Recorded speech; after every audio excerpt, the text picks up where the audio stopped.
Here are a few key concepts for designing a studio for video work, for lives, for recording, whatever you want to do. You want to make the most out of a small space. So this prototype studio in Berlin is a concept studio. I use it for my video production, for making online courses, and also for doing lives.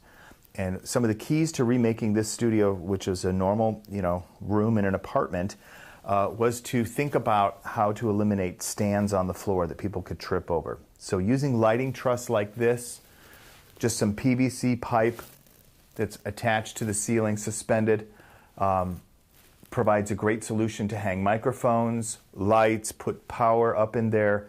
You can see right now I've got some work lights hanging up here, and I've also got studio lights. And I've also got a camera rig flying down from that truss, which isolates it from the floor, so there's no vibrations. It isolates it from the desk, so there's no vibrations going to the camera. So those are really important things to consider. So walk with me over here and let's look at some of the details here. First thing is to look down, because this is the step stool that you need. It's probably all you need. You don't want to have to get a ladder if you don't have to.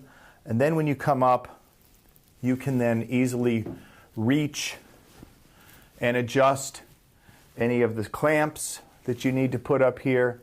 Make sure you're using safeties that provide an extra layer of security when you're hanging a lamp. These are just low-cost steel cables that snap around your lamp.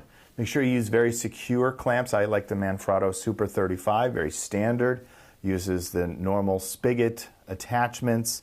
And then you can come down and just use like a 122B extension pole and come down to a magic arm and then a shoulder pod X1, an iPhone 6, a couple of low-cost LED lights, and a 7 oak grip here, which gives the additional light support. So now I can flip those on, and these batteries are just repurposed from a Sony video camera. It's a very standard interface, so these are commonly available. And now I've got some fill lights here. I've got a key light up here.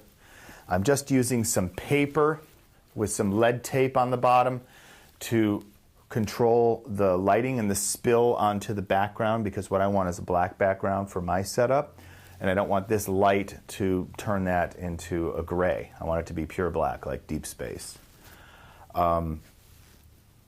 This material here is several layers of curtains for sound and light control. So it means I can get consistent lighting in my studio no matter the time of day.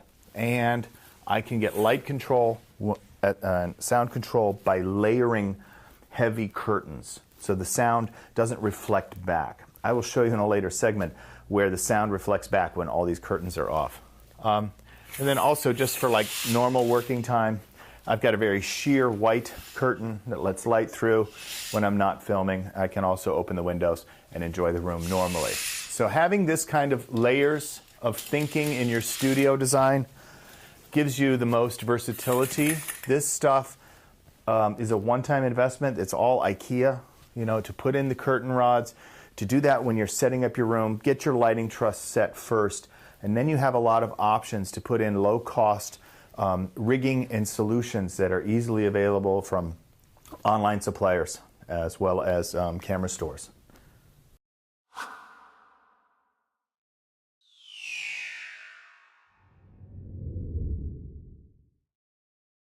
One great thing you can do in your live studio is use wireless technology and an app, for example, running on an iPad, to control an iPhone camera or two and actually do television production. Because with this app, you can set those cameras as sources. You can do text overlays, graphics. You can even have some pre-recorded clips, like maybe you've recorded something on your teleprompter as an introduction. You can put all that material and do a live broadcast right to any platform: Facebook, Twitter, YouTube, you name it. Live production doesn't have to cost a lot of money. And once you get everything set up with your light and sound, it's a lot easier.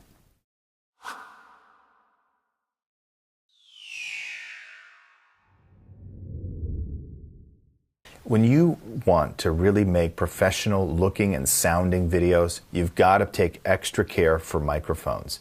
Different microphones are used in different situations. Sometimes you might use a little small lav mic, and other times you might use a shotgun mic.